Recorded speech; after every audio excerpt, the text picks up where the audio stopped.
जंगल के किनारे एक छोटी सी जर्जर लेकिन सलीके से सजी झोपड़ी थी। यही झोपड़ी थी एक सीधी सादी बतख का घर। उस बतख की दुनिया बहुत छोटी थी मगर बहुत सच्ची। उसके 3 नन्हे नन्हे बच्चे, तीनों ही पीले मुलायम पंखों वाले, चंचल आंखों वाले और हर वक्त माँ के पीछे पीछे चलने वाले। हर सुबह वही क्रम होता। सूरज उगते ही बतख अपने बच्चों को आवाज़ देती, आओ रे, चलो जंगल की सैर कराएं। तीनों बच्चे खुशी से फुदकते हुए माँ के पास आ जाते। फिर चारों पानी में उतरते। झील का ठंडा पानी, हल्की हल्की लहरें और बच्चों की किलकारियाँ। पूरा जंगल जानता था कि बतख के घर में सुख है। बच्चे कभी पानी में तैरना सीखते, कभी किनारे की घास से दाना चुनते, तो कभी माँ की पीठ पर चढ़कर खेलते। शाम ढलते ही बतख अपने बच्चों को लेकर झोपड़ी लौट आती। झोपड़ी छोटी थी पर उसमें अपनापन था। माँ अपने पंखों से बच्चों को ढक लेती और बाहर जंगल में चाहे जो हो, अंदर सिर्फ सुकून रहता। बतख बहुत भोली थी। उसे लगता था कि हर कोई वैसा ही होता है जैसा दिखता है। उसी जंगल के आसमान में एक और जीव था, तेज, ऊंचा और खतरनाक। वो था बाज। बाज दिन रात आसमान में उड़ता रहता। उसकी आंखें इतनी तेज थीं कि नीचे घास में हिलते पत्ते तक देख ले।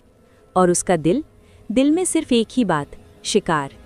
एक दिन जब बतख अपने बच्चों के साथ जंगल घूम रही थी, ऊपर आसमान में मंडराते बाज की नज़र अचानक उन पर पड़ी। 3 छोटे छोटे बच्चे, आसान शिकार। बाज के पंख एक पल को सख्त हो गए। उसके मन में झपट्टा मारने का ख्याल आया, लेकिन अगले ही पल उसने खुद को रोक लिया। वो जानता था, अगर माँ बतख जिंदा है तो वो अपने बच्चों के लिए जान दे देगी। बच्चों को बचाने के लिए आखिरी सांस तक लड़ेगी। बाज चालाक था। उसने सोचा, सीधा हमला बेकार है, पहले भरोसा जीतना होगा। यहीं से कहानी का असली खेल शुरू हुआ। अगले दिन जब बतख झोपड़ी के बाहर दाना चुन रही थी, तभी बाज धीरे धीरे नीचे उतरा। उसने अपने पंख समेटे, आवाज़ नर्म की और बोला, बतख बहन।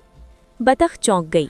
आसमान का राजा उसके सामने ऐसे नम्र होकर खड़ा था। हाँ? बतख ने डरते डरते पूछा। बाज ने चारों ओर देखा जैसे कोई सुन न ले, फिर बोला, मैं ऊपर से सब देखता हूँ। जंगल के कई जानवर तुम्हारे बच्चों पर नज़र गड़ाए बैठे हैं।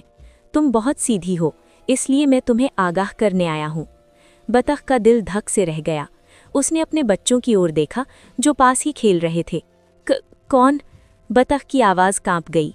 बाज ने गहरी सांस ली। नाम लेना ठीक नहीं, पर खतरा है। मैं चाहता हूँ तुम सावधान रहो। इतना कहकर बाज उड़ गया। बतख देर तक वहीं खड़ी रही। उसके मन में डर घर कर गया। अब उसे हर झाड़ी में खतरा दिखने लगा। अगले दिन बाज फिर आया। इस बार बच्चों के पास बैठ गया। उन्हें उड़ने की कहानियाँ सुनाईं, आसमान की बातें बताईं। बच्चे खुश हो गए। इतना बड़ा, इतना ताकतवर पक्षी और इतना प्यार से बोलने वाला। धीरे धीरे बाज रोज आने लगा। कभी बच्चों के साथ खेलता, कभी बतख से जंगल की बातें करता। बतख को लगने लगा, अगर बाज जैसा शक्तिशाली पक्षी हमारा मित्र है तो हमें क्या डर। बच्चे भी अब बाज को पहचानने लगे थे। उसकी आवाज़ सुनते ही खुश हो जाते। समय बीतता गया, भरोसा गहरा होता गया और बाज बस इंतज़ार करता रहा। एक दिन बतख को जंगल में दूर तक जाना पड़ा। मछलियाँ उस दिन किनारे पर नहीं थीं। उसने बच्चों से कहा, मैं थोड़ी देर में आती हूँ, झोपड़ी के पास ही रहना। बच्चों ने हाँ में सिर हिला दिया। बतख पानी में उतर गई। उसी पल आसमान से बाज उतरा। बच्चे उसे देखकर खुशी से चहक उठे। बाज मामा आ गए। तीनों अपने आप उसके पास चले गए। उन्हें कोई डर नहीं था, वो तो दोस्त था। और वही पल बाज का मौका था। जो हुआ वो जंगल की सबसे खामोश और सबसे खूनी घटना थी। जब बतख लौटी तो झोपड़ी में सन्नाटा था। फर्श पर खून और पंख बिखरे पड़े थे। उसकी चीख जंगल के पानी तक गूंज गई। उसका पूरा संसार उजड़ चुका था। बाज उड़ चुका था। उसे कोई पछतावा नहीं था। उसके लिए ये सिर्फ शिकार था। बतख झोपड़ी के भीतर गिरी पड़ी थी। उसकी आंखें अपने बच्चों को ढूंढ रही थीं, पर वहाँ सिर्फ खून के छींटे थे और बिखरे हुए नन्हे नन्हे पंख। वो पंख जिनसे कुछ घंटे पहले बच्चे उसकी गोद में खेल रहे थे। उसने एक पंख उठाया, सीने से लगाया और फूट फूट कर रो पड़ी। मैंने भरोसा क्यों किया? मैंने अपने बच्चों को क्यों अकेला छोड़ा? आसमान में बहुत ऊपर बाज उड़ रहा था। उसके पंख मजबूत थे, दिल पत्थर का। उसने पीछे मुड़कर नहीं देखा। उसके लिए ये कोई अपराध नहीं था। वो बस यही सोच रहा था, आज का शिकार अच्छा रहा। उसी जंगल में थोड़ी दूरी पर चट्टानों और झाड़ियों के बीच एक और जानवर रहता था, नेवला। नेवला और बाज की दोस्ती पुरानी थी। दोनों शिकारी थे। दोनों को जंगल की चालें आती थीं। हाल ही में नेवले की नई नई शादी हुई थी। उसकी पत्नी जवान थी, तेज नज़र वाली और भीतर से बेहद चालाक। बाज अक्सर नेवले के घर आता। दोनों बैठकर अपने अपने शिकार की बातें करते, कभी हंसते, कभी जंगल के किस्से सुनाते। नेवले की पत्नी दूर से ये सब देखती। उसकी आंखें बाज पर टिकी जाती, कभी उसके पंखों पर, कभी उसकी ताकत पर।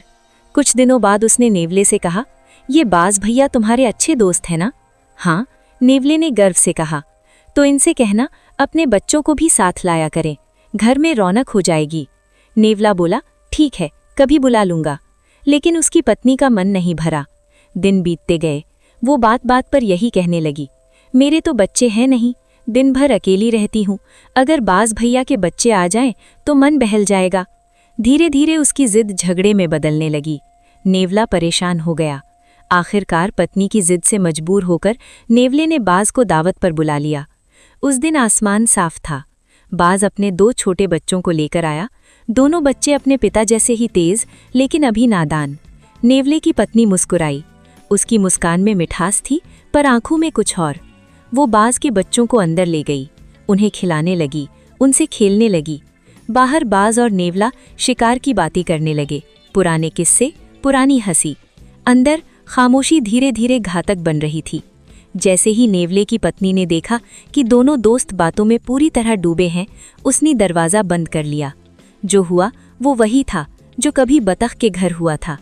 थोड़ी देर बाद जब बच्चों की आवाज़ बाहर नहीं आई, बाज चौंका। बच्चे ज्यादा चुप नहीं हैं, उसने कहा। नेवला भी अंदर की ओर बढ़ा। दरवाज़ा खोला गया।